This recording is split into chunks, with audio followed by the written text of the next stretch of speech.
وكذلك جعلناكم أمة وسطا لتكونوا شهداء على الناس.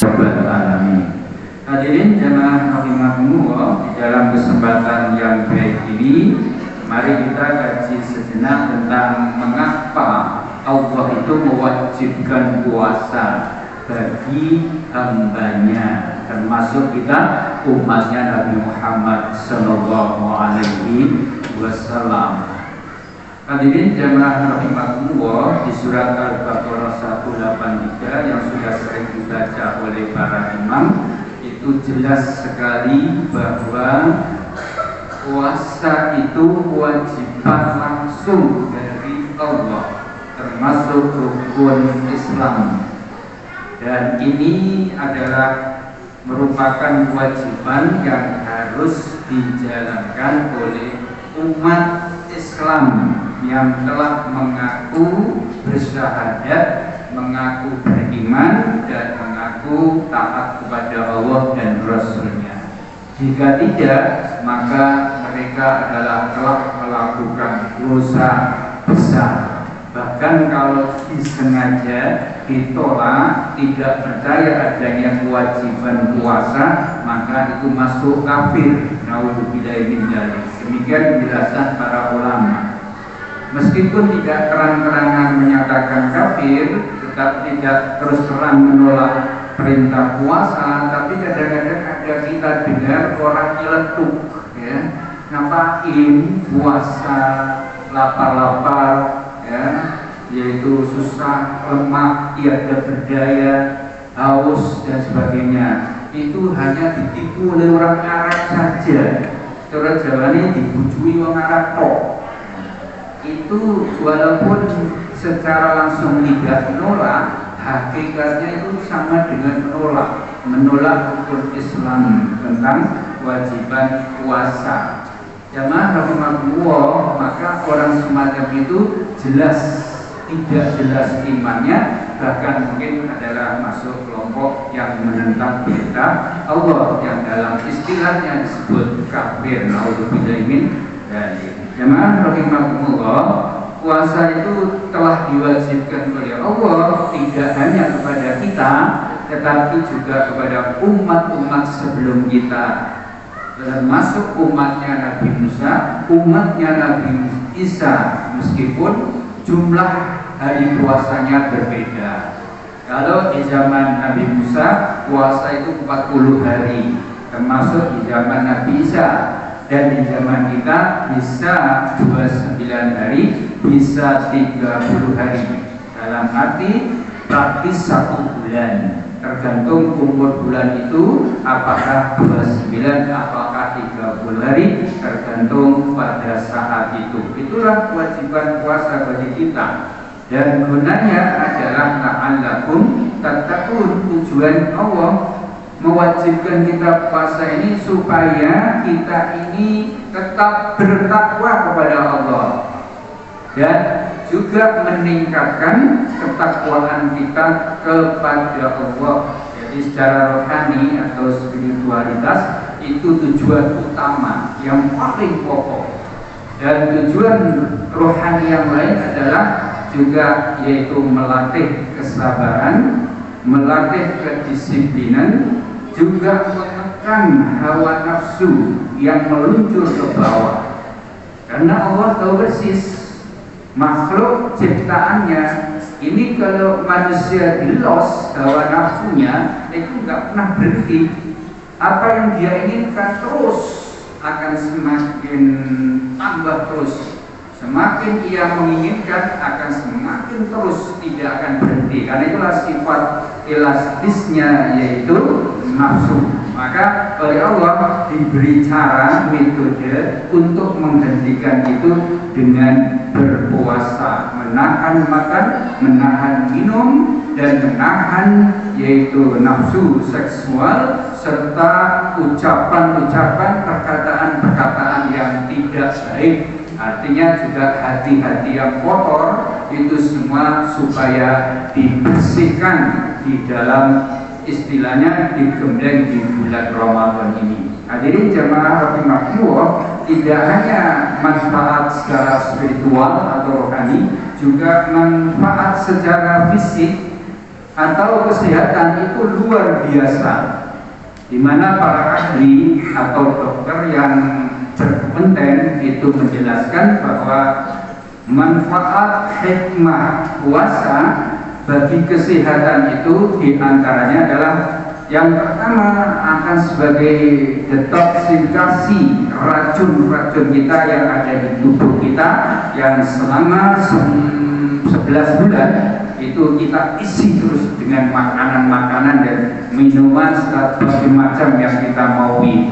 Maka oleh Allah di bulan Ramadan ini adalah diistirahatkan sebentar dan didetok racun-racun yang ada itu dengan berpuasa.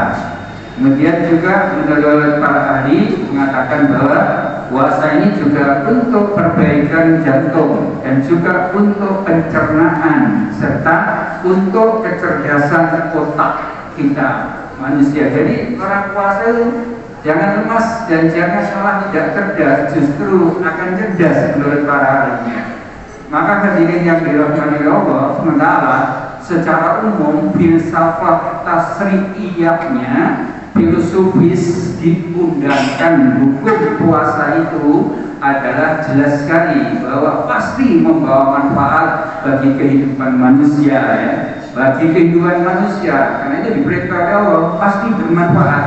Sedang apa yang dilarang oleh Allah pasti tidak bermanfaat bagi kehidupan manusia, pasti berbahaya. Karena itulah kita harus yakin seyakin-yakinnya bahwa puasa yang benar itu justru akan sehat. Ada sebuah ucapan, ada yang mengatakan itu hadis, ada yang mengatakan itu qaul para sahabat, yaitu yang berbunyi sumu tasihhu, puasalah kamu supaya sehat. Ini hadis, ada yang mengatakan dhaif dan ada yang mengatakan kalau sanadnya memang dhaif tapi matanya itu sahih. Seperti Al-Albani, yaitu beliau mengatakan sanadnya memang dhaif tapi isinya matanya itu sahih, sehingga bisa dipakai untuk suatu dasar. Andaikan toh dhaif isinya luar biasa, tidak bertentangan dengan Al-Quran dan tidak bertentangan dengan tujuan diwajibkannya puasa, serta tidak bertentangan dengan penelitian para ahli-ahli yang sedang meneliti tentang kemanfaatan puasa. Hadirin jemaah, kita juga sudah tahu persis orang yang akan periksa lab itu pun oleh dokter dan dianjurkan untuk puasa. Supaya apa? Supaya netral dan supaya diketahui secara jelas ya. Artinya fitrah bahwa penyakit kita itu ya ini yang asli setelah puasa itulah. Nah itu berarti juga sebagai tanda salah satu aja. Nah oleh karena itu mari kita puasa dengan benar. Nah, di puasa dengan benar itu kalau menurut Rasulullah Shallallahu Alaihi Wasallam, yang pertama adalah kita yaitu mengakhirkan sahur. Ini yang pertama. Sahurnya jangan malam-malam. Selesai sahur mungkin kurang 10 menit atau 5 menit sudah azan subuh. Itu yang bagus. Sesuai sunnah Rasul. Apa boleh malam? Boleh, tapi itu bukan sunnah Rasul. Kalau mengikuti Rasul, akhir malam, dan ini akan membawa manfaat yang besar untuk menyimpan bekal kita, nutrisi kita masih kuat bertahan seharian karena masih sahurnya di akhir, yaitu malam atau pagi hari itu menjelang subuh. Yang kedua adalah menyegerakan berbuka. Kalau sudah masuk waktu, maka segera dibatalkan puasanya. Minimal minum segelas air, mungkin dengan kurma atau mungkin kue yang lain yang sekiranya tidak mengganggu yaitu fisik kita untuk ya di dalam berbuka puasa itu. Setelah itu jangan makan besar, tapi adalah sholat dulu, sholat jamaah maghrib. Nanti makan besarnya setelah sholat jamaah maghrib. Jangan begitu masuk waktu langsung minum, langsung makan kolak, langsung makan besar, ditambah lagi ada macam-macam lainnya, maka itu tidak bagus. Justru itulah yang bahaya, tidak sehat, karena tidak menuruti atau sesuai dengan ajaran Rasulullah Shallallahu Alaihi Wasallam. Di dalam sebuah hadis disabdakan Rasulullah, la tazalu ummati bihairin ma'ajjalu al-iftara wa akharul sahura, bahwa umatku akan selalu dalam kebaikan. Kebaikan di sini termasuk kesehatan, akan sehat fisiknya walaupun puasa ya, selama mereka itu menyegerakan berbuka dan mengakhirkan sahur. Ini hadisnya sahih. Hadirin jamaah rahimakumullah, hal yang tiga adalah jangan lupa berdoa. Jadi setelah kita berbuka itu adalah berdoa. Sebelumnya juga berdoa seperti umumnya makan, minimal Bismillahirrahmanirrahim, atau mungkin lebih lengkap Allahumma barik lana mimma razaqtana wa qina adzabannar. Begitu selesai minum, maka hendaklah membaca doa dhahabat doma'u wa qallatil uruqu wa sabatal ajru insyaallah. Atau hadis yang lain, Allahumma lakasumtu wa ala rizqika aftartu. Itu adalah doa yang dibaca setelah kita takbir. Hadirin jamaah rahimakumullah, kenapa harus berdoa? Karena Rasulullah juga menjelaskan di dalam sebuah hadis riwayat At-Tabrani dan Baihaqi, bersegeralah bersedekah, sebab bila bencana tidak pernah bisa yaitu mendahului sedekah. Artinya hadirin maaf, jadi selain berdoa juga bersedekah gitu ya. Jadi kita memberi makan atau memberi buka pada orang yang berpuasa sesuai kemampuan kita, itu juga bagian dari sedekah. Maka menurut hadis, bersedekahlah semampu kita, karena bencana bala tidak akan bisa mendahului sedekah. Artinya sedekah ini akan menangkis yaitu bala atau celaka kepada kita, karena dilindungi oleh Allah Subhanahu wa taala. Kemudian secara fisik atau kesehatan jamaah kami kemukakan yaitu pendapatnya Dr. Edi Rizal Wahyudi. Beliau menjelaskan bahwa orang kalau ingin puasanya sehat sesuai dengan tuntunan Rasulullah, maka yang pertama adalah yaitu hindari minum teh manis. Teh itu justru tidak bagus, apalagi bagi usia tua. Kalau anak-anak remaja masih ya boleh-boleh saja. Termasuk juga kopi tidak boleh, ya, itu tidak bagus meskipun tidak haram ya. Kita minum juga tetap boleh, tetap halal. Tapi dalam hal puasa menurut Dr. Edi itu tidak bagus ya. Oleh karena itu jangan minum teh dan kopi ya pada saat berbuka atau apalagi saat sahur. Nah, kalau saat sahur justru malah berbahaya. Kenapa menurut beliau? Karena metabolisme akan semakin cepat, dan kalau semakin cepat berarti akan yaitu lebih cepat hausnya, akan mempercepat kehausan di pagi atau siang hari. Ya kalau malamnya sih saya kira nggak apa-apa minum teh, minum kopi ya. Tapi kalau sahur ini hendaknya betul-betul dihindari menurut Dr. Edi. Yang kedua, makan yang lambat dicerna dan memiliki serat tinggi seperti gandum, beras merah, kacang-kacangan dan sebagainya. Itu adalah menurut beliau. Tapi kalau anak-anak muda masih ya nggak masalah makan nasi ya. Yang ketiga adalah berbuka dengan kurma. Itu yang bagus, dengan kurma, karena kurma itu manfaatnya juga luar biasa.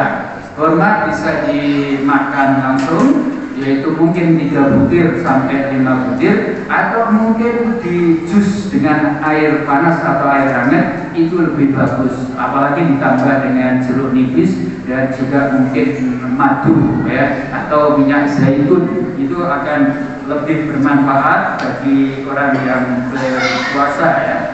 Sebab apa? Karena jelas sekali kurma itu menurut beliau adalah mengandung gula, serat, karbohidrat, kalium, dan magnesium hingga kebutuhan nutrisi tubuh yang hilang selama berpuasa akan segera yaitu pulihkan dengan minum yaitu jus kurma tadi dan sebagainya. Kemudian hadirin yang keempat ialah bahwa hendaklah banyak konsumsi pisang ya saat berbuka. Sebab pisang itu ada sumber kalium, itu yang bagus kalau menurut dia ahlinya. Yang kelima, hindari makanan yang digoreng, goreng-gorengan saat berbuka. Ya, ini jangan sampai apalagi tenggorokan kita sudah usia 60 ke atas itu, ya kalau kena goreng-gorengan itu sudah bisa batu-batu ya. Dan tidak hanya itu, menurut Dr. Edi ini karena dapat meningkatkan sel-sel lemak, jadi menambah lemak. Jadi hindari goreng-gorengan ya, kalau waktu berbuka. Kemudian yang keenam yaitu batasi gula atau yang manis, jangan banyak-banyak, karena ini dapat mendatangkan rasa haus. Jadi semakin manis, semakin banyak gulanya itu akan semakin haus menurut beliau. Apalagi yang sudah punya pabrik gula ya, hati-hati ya, punya pabrik-pabrik macam-macam itu ya. Nah itu supaya dihindari ya. Cukup manisnya kurma itu sudah cukup, itu sangat bagus sekali, tidak berbahaya bagi siapapun ya. Yang ketujuh adalah konsumsi air itu minimal 8 gelas.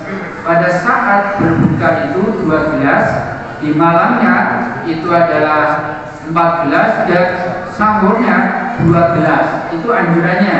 Ini air putih ya, bukan yang lain. Tapi juga bisa ditambah jus antara berbuka puasa dan sebelum tidur, itu minum jus. Yang ke-8, jangan terlalu banyak minum es. Ini fitnahnya luar biasa, orang puasa itu minum es ya, segar sekali. Tapi itu justru akan yaitu tidak bagus di dalam kesehatan kita.